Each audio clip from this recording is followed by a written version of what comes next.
Namaste, Namaskaram, Vanakkam, Namo Namaha, Jai Ganesha. Please visit our website at classicalyoga.org, and there is a donate button if you'd like to help us out. And please stand up for the Hindu, yoga, religious, spiritual, scientific, philosophical lifestyle. Today's podcast. Are you the clothes and the shoes in your closet? Of course not. Let's start off with a contemplation.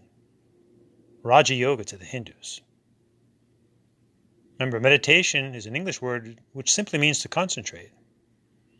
However, when we concentrate on the inner essence, the Atmana to the Hindus, this becomes Raja Yoga, contemplations, Dharana Dhyana. So first and foremost, sitting quietly,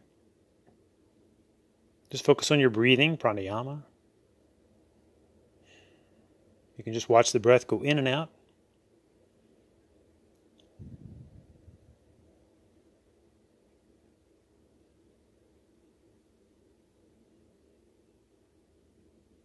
Now just feel the energy, and you could start at your toes and follow that inner energy.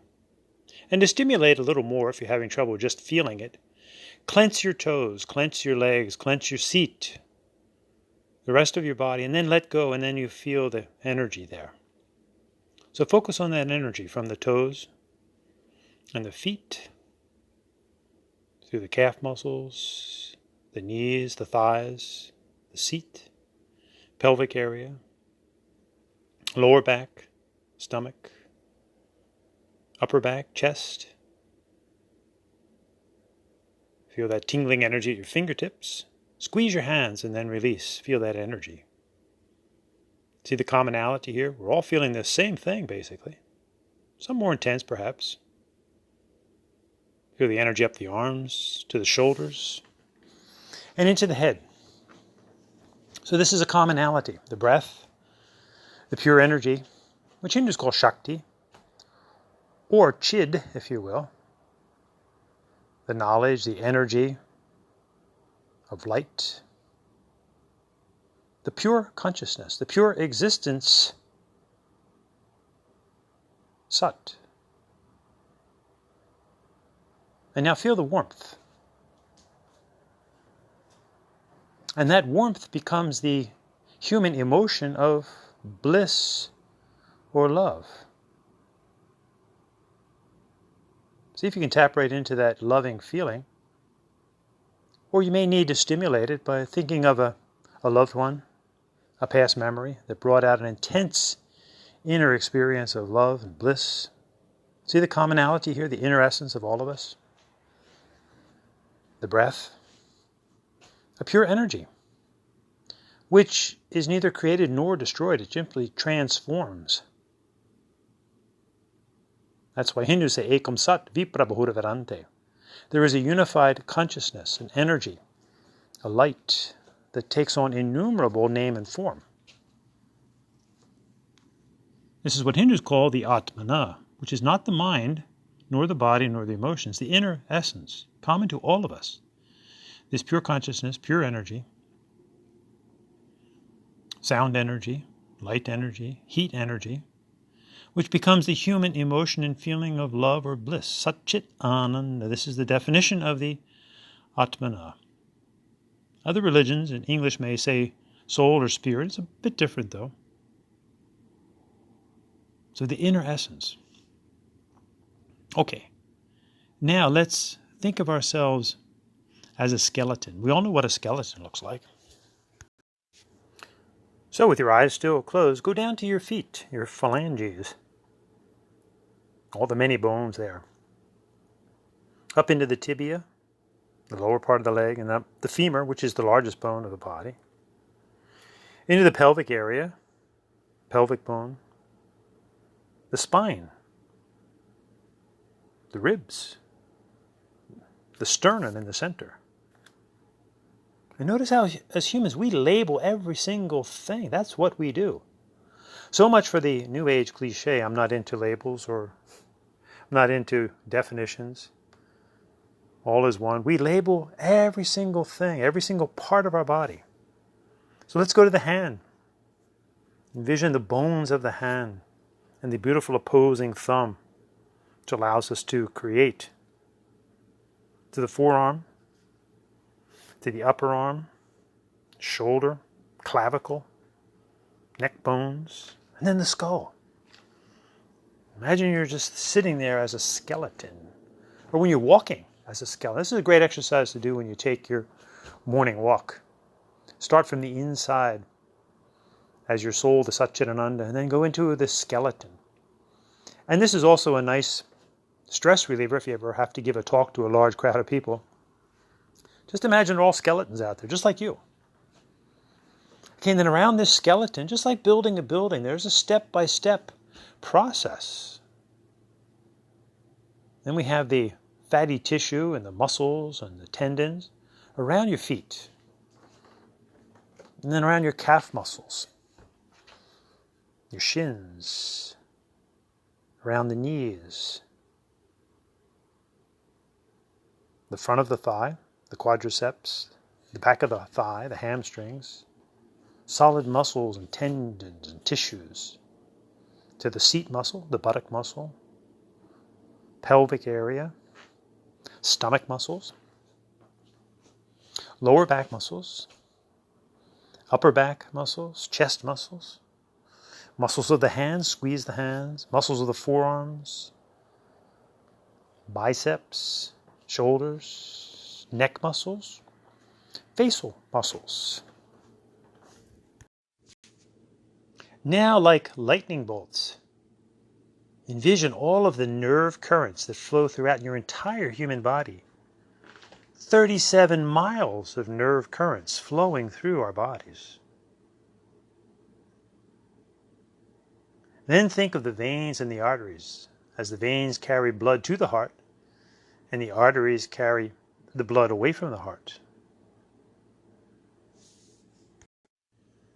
60,000 miles worth of veins and arteries. Now let's go into the internal organs. We have the rectum and the genitals and the bladder and the intestines. 6 feet of large intestine, 22 feet of small intestine. Then we have the liver on the right side, the pancreas right underneath your liver. We have the spleen on the left side behind the ribs. Then we have the heart, the lifeblood, the machine that's constantly working, beating approximately 100,000 times a day. So you do the math according to your age. And then we go up into the throat, that narrow passage into the head to the brain, with its massive convoluted fissures, kind of gross looking. You can listen to our podcast on conducting your own orchestra as we study the left and right brain hemispheres. Then we can't forget the all-important 7 different types of glands within the body that are actually the messengers to control many of our bodily functions,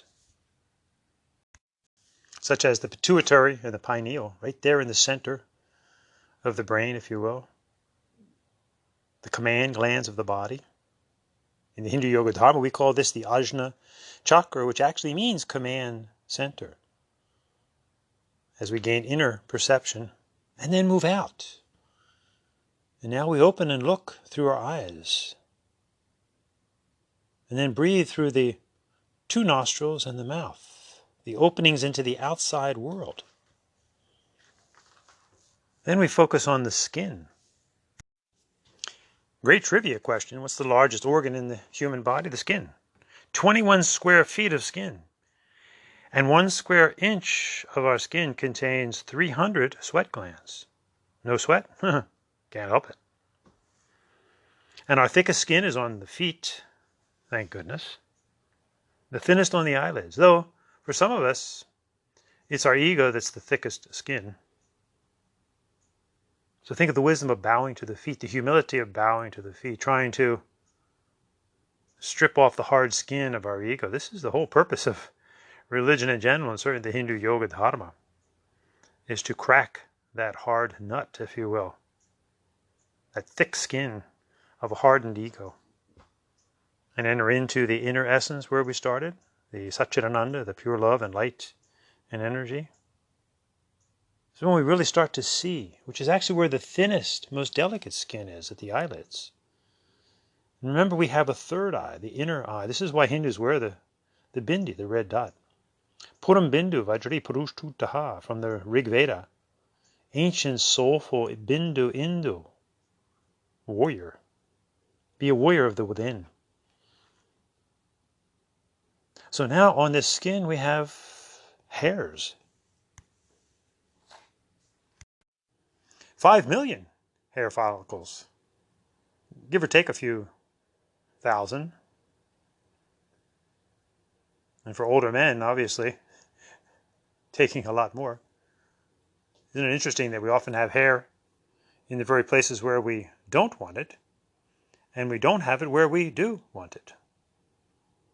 And obviously many of us have to spend a lot of time, especially those of the female persuasion, with ridding themselves of unwanted hair. But look how far out we've come in our journey.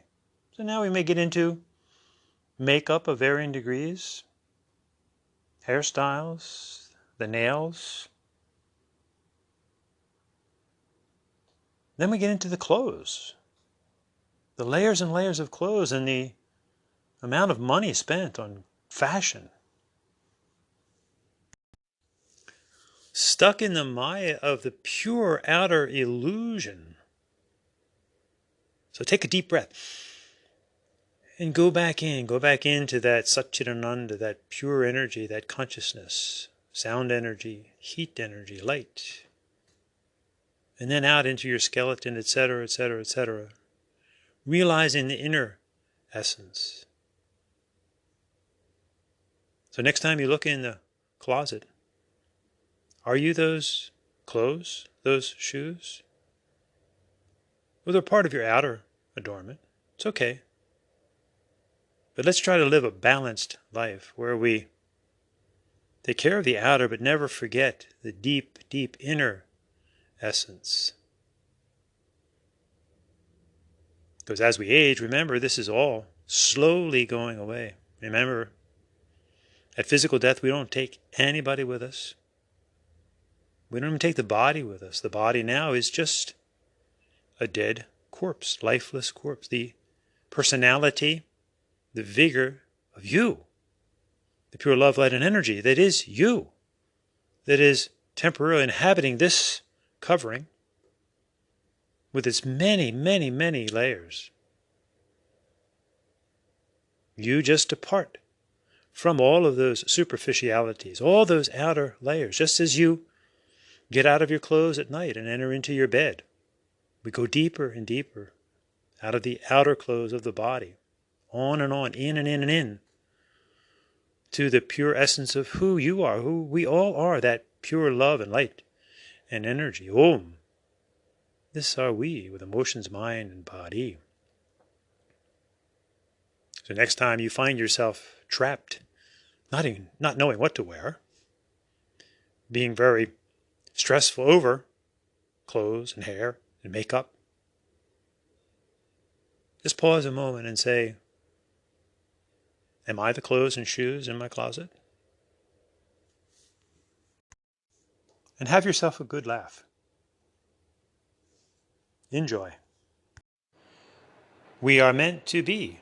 And as the Hindus say, Om Shanti, Shanti, Shanti.